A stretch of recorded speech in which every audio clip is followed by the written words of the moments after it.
Herkese selamlar. Kaldığım hostelden ayrılıyorum şu anda. Şu anda Mombasa'dayım. Mombasa'nın Nyali bölgesinde. Burası plajlar bölgesi diye geçiyor. Ama kaldığım hosteli gerçekten hiç beğenmedim. Çünkü çok eski ve bakımsız kalmış. Ama buradaki tek hostel bu arada. O yüzden burada biraz dinlendim. Şimdi Kilifi denilen bir bölgeye gidiyorum. Biraz daha kuzeyde. Mombasa'nın kuzeyinde. Yine sahil şeridinde. Üstümdeki yükler gittikçe ağırlaşıyor bu arada. Yani daha hafifleyecekken ağırlaşıyor. Anlamıyorum ben ne oluyor. Çantamın bel desteği de bozuk. Şu anda açıldı mesela. Sadece sırtımla taşıyorum ki bu da hiç iyi değil belim için. Vallahi bilmiyorum ya. Bazen diyorum ben ne yapıyorum ya? Ne oluyor böyle? Ya evet, her gittiğiniz yeri beğenmeyebiliyorsunuz. Her gittiğiniz yer size uygun olmayabiliyor yani. Değişik duygular yaşıyorsunuz ama bu duyguların hepsi bir şey öğretiyor. En güzeli o. Değişik deneyimler. Bardağın dolu tarafına bakmak lazım. Şu anda hayallerimi gerçekleştiriyorum ve Afrika'dayım. Bu kadar. Evet, şimdi burada matatu denilen dolmuşlar var. Ve onlara bineceğim şimdi. Bahsetmiştim. Buradan Kilifi'ye gidiyormuş. Kilifi yaklaşık 70 kilometre uzaklıkta buradan. Ve orada çok güzel bir hostel varmış. Çok gezginlerin gittiği. Oraya gideceğim. Şimdi bir matatu bulmaya çalışacağım. Bu çantalarla matatuya nasıl bineceğim bilmiyorum ama bir deneyeceğim. 70 kilometre, yaklaşık 1,5-2 saatlik yol gideceğim onlarla. Hadi bakalım. Bana kolay gelsin, size iyi seyirler. Eğer Afrika'daysanız ve bir muzunguysanız gerçekten çok dikkatli olmanız gerekiyor. Çünkü bir araba durdu, dedi ki nereye gidiyorsun Kilifi, gel Kilifi dedi, tamam mı? Ama nedense adama güvenmedim ben. Matatunun içindekilere sordum, bu Kilifi'ye mi gidiyor dedim. Biri dedi ki hayır, sonra sustular hepsi birlikte. Dedim ki gidiyor musunuz, gitmiyor musunuz? Sonra şoför dedi ki, yani şoförün gönlü el vermedi yani. Hayır dedi, biz Kilifi'ye gitmiyoruz dedi. Yani muavin beni alıp nereye götürecekti acaba, gerçekten çok merak ediyorum. Burası Kilifi deyip bırakacaktı beni herhalde yani. Kusura bakmayın Kenyalılar, çok yani bu benim gözlemlerim sadece. Ama tabii ki hepiniz aynı değilsinizdir eminim. Ama benim şu ana kadar karşıma çıkan tüm Kenyalılar beni üzdü. Yani çok kibar değiller, bazen çok kaba oluyorlar.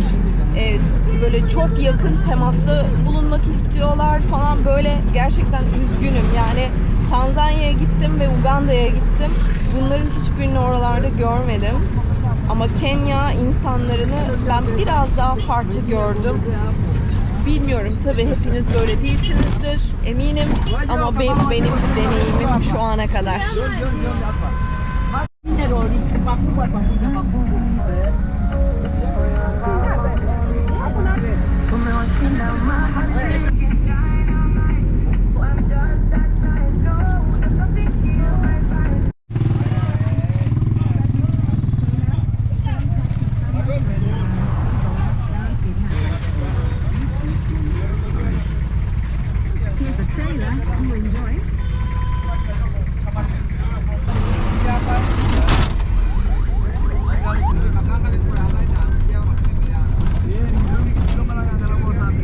Evet, beni şimdi Kilifi otogar mı diyeyim, otogarına getirdiler. Burada son durakmış burası, indik.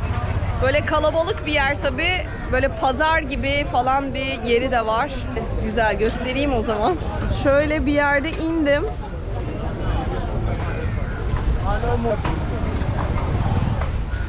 Tuk-tuk'u ayarladım ve onunla hostele gideceğim. Hadi bakalım, dilerim hostel güzeldir. Bu arada buranın enerjisi çok hoşuma gitti. İnsanları sanki daha sıcakmış gibi ve daha samimi gibi. Bakalım. Hadi gidelim.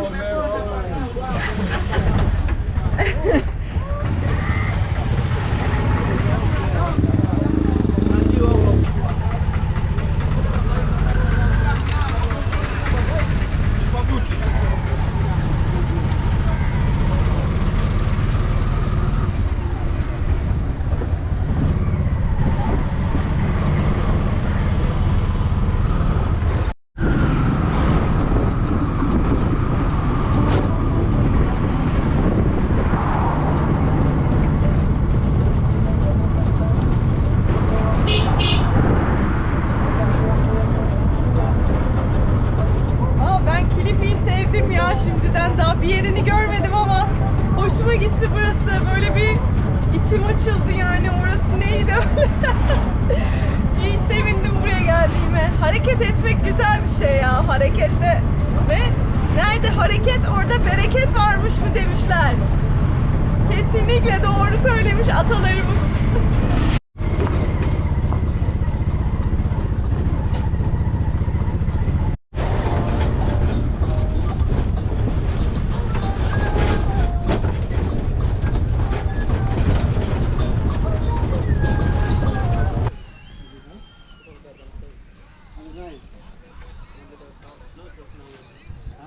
Evet, böyle bir yerde indim. Bu hostel şehirden 3 kilometre kadar, 3,5 hatta kilometre kadar uzakta. Yolu biraz kötü bayağı ve tuk-tukla gelmek zor oldu. Şöyle bir yere geldim. Ya fotoğraflarından ve yorumlarından bayağı iyi gözüküyordu. Bakalım içerisi nasıl.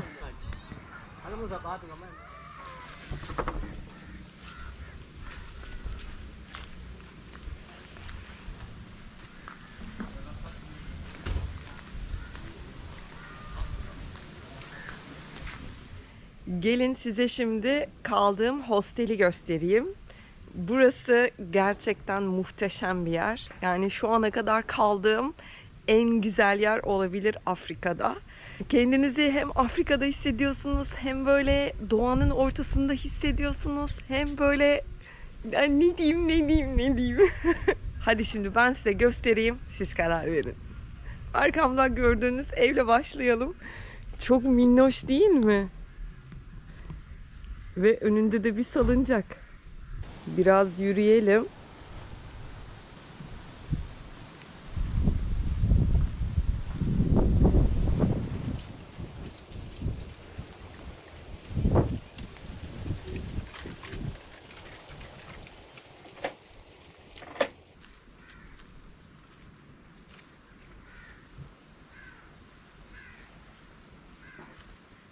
Bu hostel, otel diyebiliriz. Çünkü bu odaların hepsi özel odalar.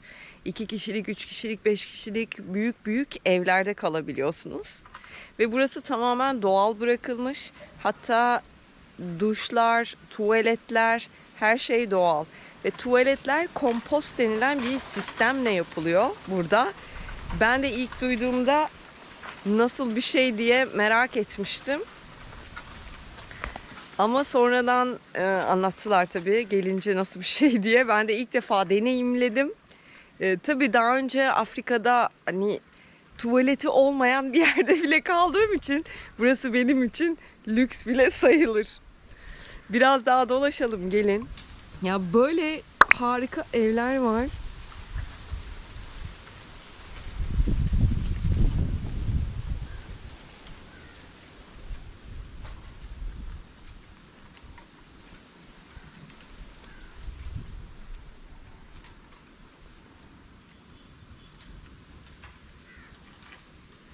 Bu evin adı Tangawizi.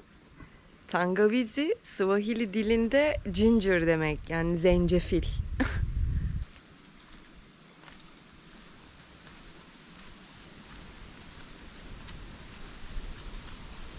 Bu evin de adı Pilipili. Pilipili de burada acı sos demek. Yani yemeklere konulan bir sos var böyle. Sonra yemek yerken siz getiriyorlar o sosu. Ona pilipili diyorlar. Bu arada bu gördükleriniz, yani bu eve bağlı şu sarı alanlar, bunda da var. Bu evin bağlı. Burası onların duşu ve tuvaleti. Yani duş tamamen bu şekilde dışarıda yapılıyor.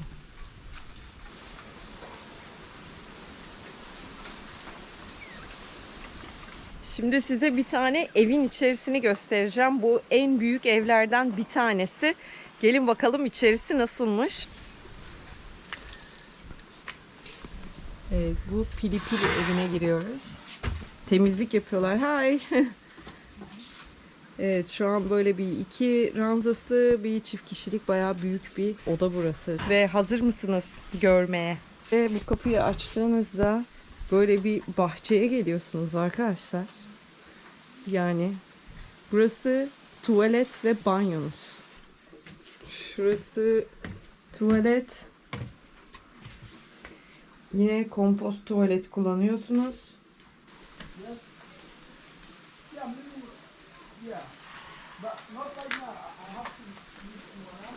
Ve şimdi size duşu göstereceğim. Ve bu yolda duşa gidiyor. Ve böyle bir yerde de duş alıyorsunuz. Tabii bu evin ücreti biraz pahalı. Sanıyorum $70 falan civarı bir şey olması gerekiyor. Yine de tam doğrusunu öğrenip altına yazarım.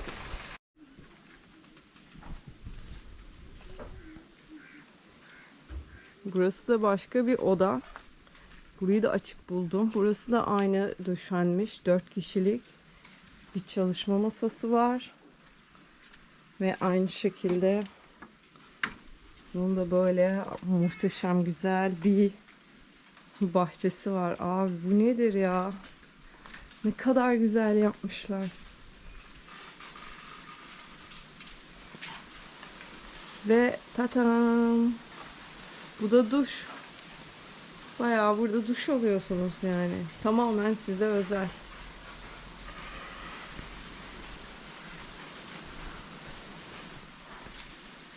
Bu evde yaşamayı gerçekten isterdim. Gerçekten. Yani şuna bakar mısınız? Bu nasıl bir güzellik. Harika yani. Ne diyeyim yani. Neyse bir gün sevgilim olursa alır kapar onu gelirim yani. Ne diyeyim. Ve geldik ortak tuvalet ve banyolara. Burası ortak tuvaletler. 3 tane tuvalet var. Burada dışarıda lavaboları var. Ve en güzelini göstereceğim duş. Gerçekten burada duş almak inanılmaz keyifliydi. Ama sıcak su burada yok. Sadece soğuk suyla duş alabiliyorsunuz. Ve ben ilk geldiğimde yağmurluydu hava ve bazen akşamları duş almak istiyordum. Zaten açık hava, rüzgarlı, bir de su soğuk falan. Gerçekten zorlandım ama şu anda alıştım. Çok keyifliyim, çıkamadım. Biraz böyle dinlenmiş oldum. Daha sonra da tabii duşa alıştım. Gelin göstereyim size. Bir kere duşu işte bu güzelliklerin arasına yapmışlar. Neden bunların arasında olması güzel derseniz, bu ağaçların böyle çıkarttığı rüzgarda bir ses var. Ve onun altında duş almak gerçekten inanılmaz güzel.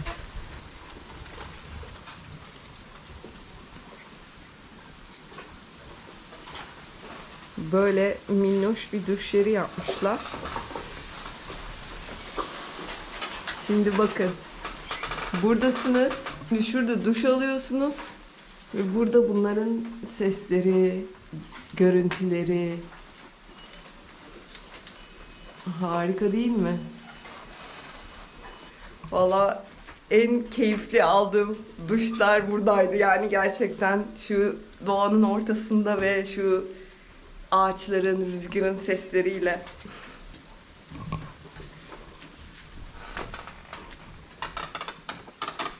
Şimdi size tuvaletlerden bahsedeceğim.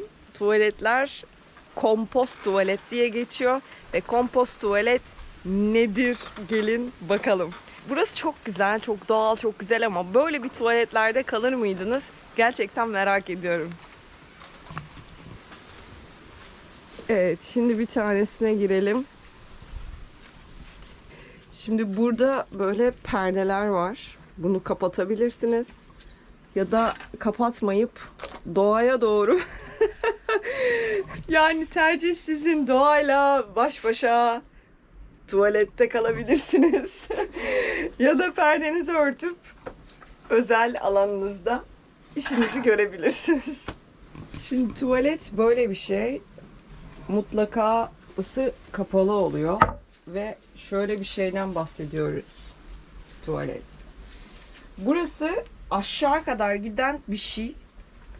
Aşağısına bakmadım tabii nereye kadar gittiğine. Burada sifon yok arkadaşlar.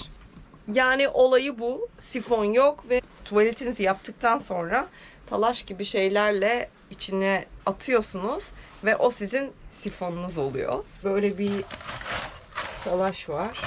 Diyelim ki tuvaletimizi yaptık.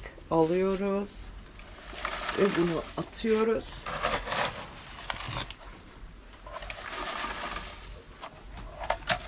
Evet. Sonra da tuvaletimizi kapatıyoruz.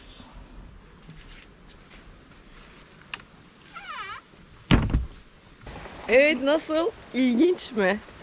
Ya ben ilk gördüğümde, ilk bana söylediklerinde ilginçti, dedim ki of ya, böyle dedim bir rahat rahat bir yerde kalmak istiyorum. Temiz, güzel. Şimdi bununla mı uğraşacağım demiştim ilk başta. Ve su yok yani. Sifon olmaması, suyun olmaması böyle bir sanki hep böyle bir şeymiş gibi gelir ya bize yani. Biz tuvalet musluğu bile kullanıyoruz çünkü.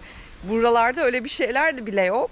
Kaldı ki sifonsuz yani. O yüzden böyle hani ne yaparım, rahat eder miyim burada, aman 3 gün kalır giderim dedim ama öyle değil. Gerçekten alışıyorsunuz. Ve tabii bir de ben nerelerde kaldım. Benim Uganda'da gittiğim köy videolarını izlediyseniz orada tuvaleti göstermiştim. Hani tuvalet mi, yani sadece bir delikti yani. Delik açılmıştı ve deliğe yapıyorduk. Yani ondan sonra burası tabii lüks. Gelin devam edelim. Tuvaletlerin burasından böyle gidiyoruz ve şuradaki havuza çıkıyoruz. Buradan havuza çıkılıyor. Buradan da aşağıya plaja iniliyor. Burada bir plaj var. O plaja ben gece indim birkaç kere. İnanılmaz güzel. Yani bir de şu anda dolunay zamanı. Yani o ayın ışığı, o uçsuz bucaksız plaj, çok büyük bir plaj.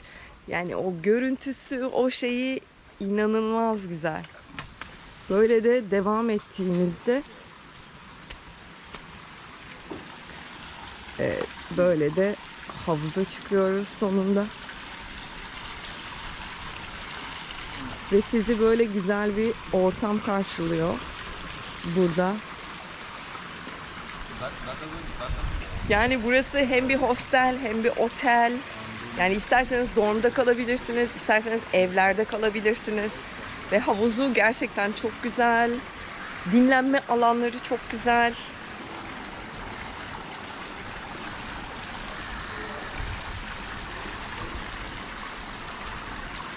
Ve bu otelde her cuma günü bir parti yapılıyor. Ve burada bütün Kilifi cuma günü buraya geliyor bu parti için. Ve gerçekten de güzel partiler. İşte DJ geliyor, sanatçılar geliyor. Sabaha kadar da süren bir parti.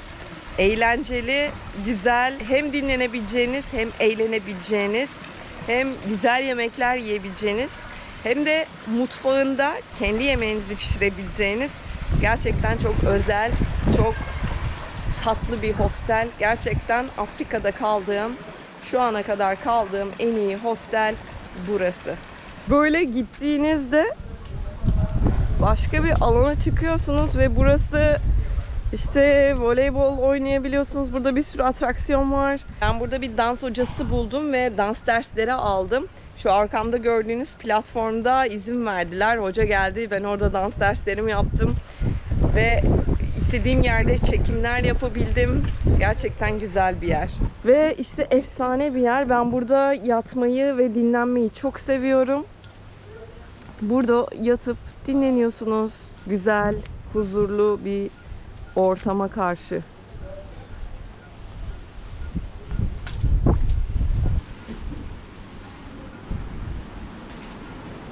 Burası restoranı, barı. Şöyle hızlıca geçelim.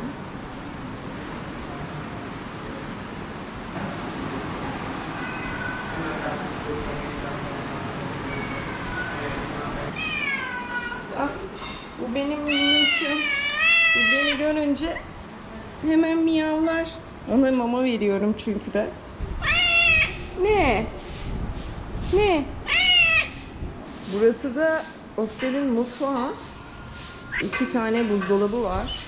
Ve buzdolabını kullanabiliyorsunuz. İşte bütün mutfak malzemelerini kullanabiliyorsunuz. Kendi yemeğinizi kendiniz pişirebiliyorsunuz. Tabii bu da avantaj. Bazen gerçekten bir yumurta kırıp yiyeyim, işte bir menemen yapayım falan, böyle birazcık işte bir tost yapayım falan dediğinizde gerçekten ideal oluyor bir mutfağınızın olması. Özellikle sırt çantalı bir gezginseniz mutfak gerçekten çok önemli oluyor.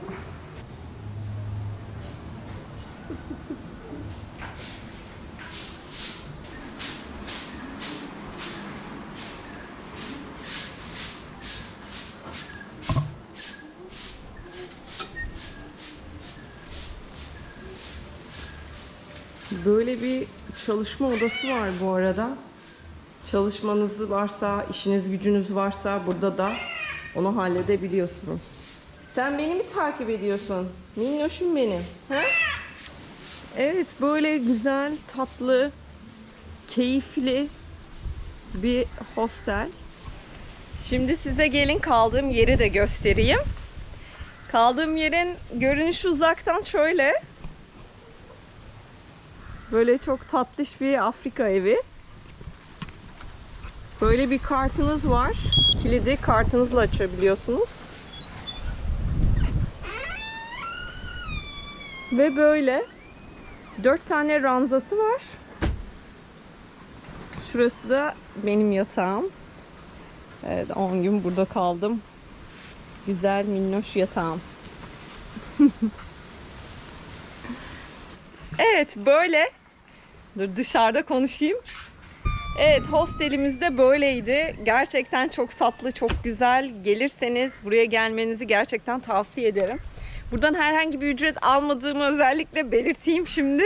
Gerçekten sevdiğim için paylaşıyorum. Aynı Jinja'da paylaştığım otel gibi. Ama burası the best şu anda yani. Evet, böyle.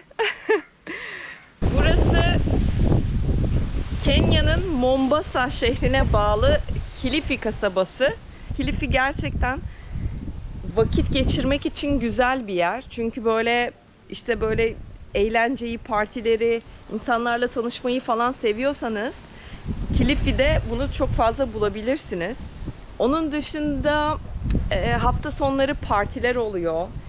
Gün batımını izleyebilirsiniz, denize girebilirsiniz, plajlarda takılabilirsiniz, partilere gidebilirsiniz. Burada hostelde takılabilirsiniz. Gerçekten burada hostelde takılmak bile acayip keyifli ve eğlenceli. Kenya'ya gelirseniz böyle biraz dinlenmek için, biraz partilemek için, biraz eğlenmek, keyif yapmak için Kilifi'ye gelmeyi tercih edebilirsiniz. O zaman Kenya'dan, Kilifi'den herkese hoşça kalın. Sizi çok seviyorum. Lütfen kanala abone olmayı unutmayın. Bana destek olmayı unutmayın. Bu videoyu beğenin, yorum yapın, bir şeyler yazın. Böyle küçük noktalar, bir şeyler, kalpler, ne bileyim yani. O zaman başka bir yerde görüşürüz.